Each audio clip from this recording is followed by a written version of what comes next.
I mean, in the cool way, not in the. He's not going to chop you up. I mean, in a fun way. So when I met Sam, I told him I was the only kid in my whole school that knew what the second verse meant. The second verse says, Hattie told Maddie, let's not take no chance, let's not be L7, we should learn to dance. Squared. Yeah, don't be a square, don't be L7, learn to dance, right? My next question for Sam to Sam. Dude, what in the world is this song about? What is a woolly bully? What does one look like? Should I be avoiding one? So Sam told me that he and his wife used to take these bowls full of cat food and put them out on the back porch for the neighborhood stray cats. Actually, he said it was a Cool Whip container, which we use for Tupperware around here. And when the cats would come eat, they would watch them through the window. Doesn't that sound exciting? There's one cat in particular that would show up time and again was a little nasty, little dirty, nasty cat. Did not clean himself, did not care. They said he was filthy. Sam said the cat looked like somebody had been using him as a mop. And he was all dirty, they called him Wooly Wooly. And one day Sam was walking around the house with a guitar, clowning, just making up little dumb songs. He wrote a song about the man on the TV. And then he wrote a song about the table being in love with the chair. And he looked out the window and there's Wooly Wooly wrote a song about him. By the time it's all over, this stupid little dumb nothing song has knocked the Beatles out of the #1 spot in the U.S. charts in, I think, 65. But that's the way songwriting is in Memphis. Songwriting in Memphis is really weird. It is cool and magical, but it is weird. In that you have to write it down immediately. It goes away. Don't know where. Goes away. You would think, oh my God, I got a song in my head. I'm going to write. It's catchy. It's rhymes. It's got a hook. I'll write it down when I get home. No, you won't. It goes away. And I've learned the hard way to write it down immediately.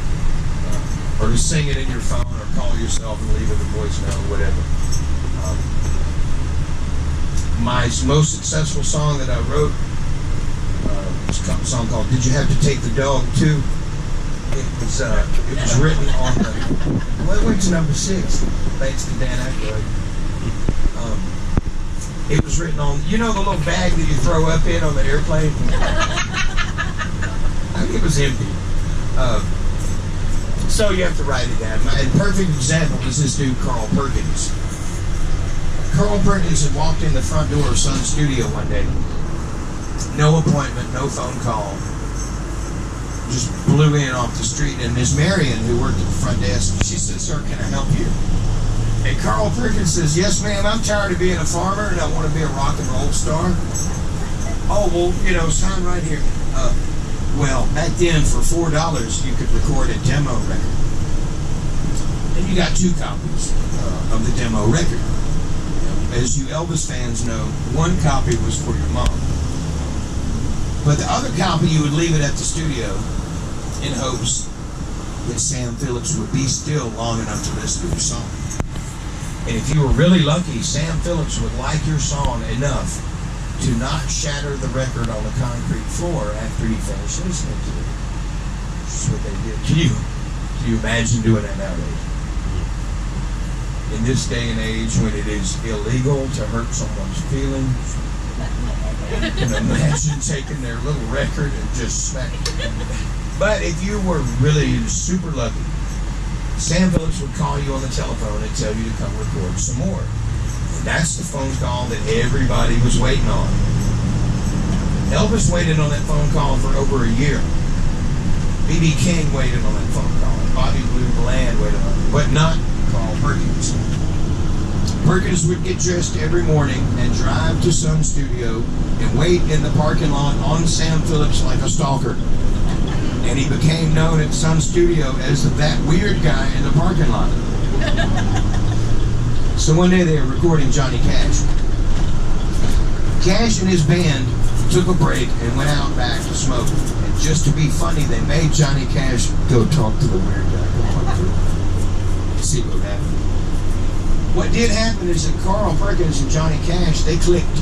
They hit it off. And Cash told Perkins, he said, man, I know you're trying to get your foot in the door here at the studio. I've got a song title that you can have if you'll do something with it. And Cash says, you ought to write a song called Blue Suede Shoes. And Carl Perkins thought it was the stupidest thing he'd ever heard of, and he blew it off. Forgot all about it. Until a couple of weeks later, he and his band, they're playing at a high school dance. Some of y'all may remember the high school dance where if you were dancing too close, an old lady would appear. Oh, baby, it was her night off. These kids were dancing close. Some of them were dancing cheek to cheek. However, most of them had turned around and were facing each other. Now, I know that was a little Perkins is noticing from on stage that there is a major malfunction with couple number 7. Every time the girl would try to dance close, the fellow would back away from her, and he's wondering what is the deal here. He sees the young man's feet. Now these shoes weren't blue. In the 50s, they had these white suede shoes called Bucks. And if you looked at them wrong, they would get a scuff on them and they're ruined. Well, this kid is about to flip to keep this girl from stepping on her shoes. And Carl Perkins thinks, if I had a little fine, young thing like that dancing with me, the least of my concerns would be my stupid little shoes. And he goes home thinking about all this. And when he wakes up the next morning realizing, good Lord, I've written a song in my sleep. And he realizes this is Memphis. You know, if I go make some coffee, this song's going to go away.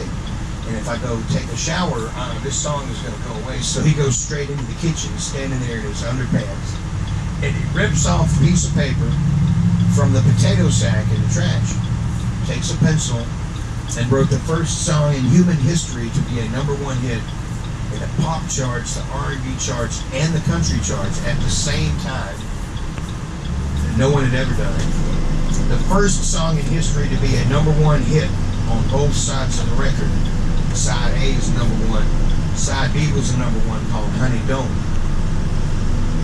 Also, by the way, when he wrote the song on the potato sack, he spelled the word suede S-W-E-D-E. Everybody knows there's a Y in it. 1 for the money, 2 for the show. Get ready now, go cat, go, and don't you step on my blue suede shoe. Well, you can do anything, but they all can do suede shoe. You can knock me down, step in my face, slapping my name all over the place. Doing the things that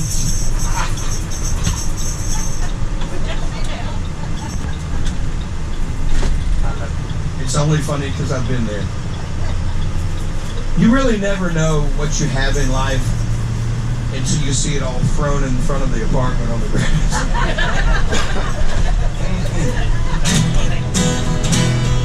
Well, you can do anything, but they all feel the same. Alright, we're way too loud. This is the Parkview Retirement Community. I'm not kidding. That black and gray building, they had that punk rock bar shut down. And the Memphis Zoo here in the park used to have howler monkeys. These folks got the howler monkeys evicted from their own zoo. We got to cool it, keep it down. For those of you that are fans of Elvis Presley, you may remember in the 70s, during the jumpsuit era, when he'd be like in the middle of a song and he would like start karate chopping the air and stuff. That used to be the Kang-Ree Institute of Martial Arts, where Elvis took his karate lessons from Master Kang-Ree. Do y'all remember Boss Crump was trying to clean up Beale Street? We in bronze. We took him to the same guy that did Han Solo. So our little tiny park here, Nine-Hole Golf Course, the Brooks Museum of Fine Art. Hey, if you ever wondered what direction are we headed culturally as a nation, let me tell you. Memphis, the Brooks Museum of Fine Art is scheduled for demolition to make room for a monster truck and tractor pull parts accessory supercenter. No, I just made that up. The Memphis Zoo is here in the park. One of only 4 zoos in the U.S. that have panda. Raise your hand if you ever had panda.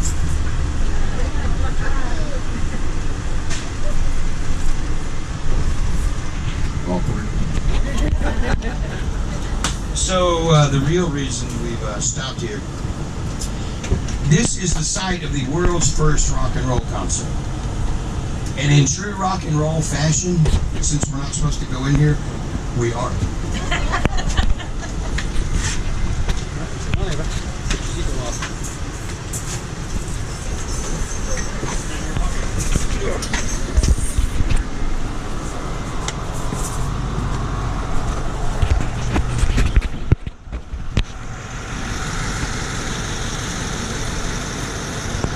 Here you go, kiddo.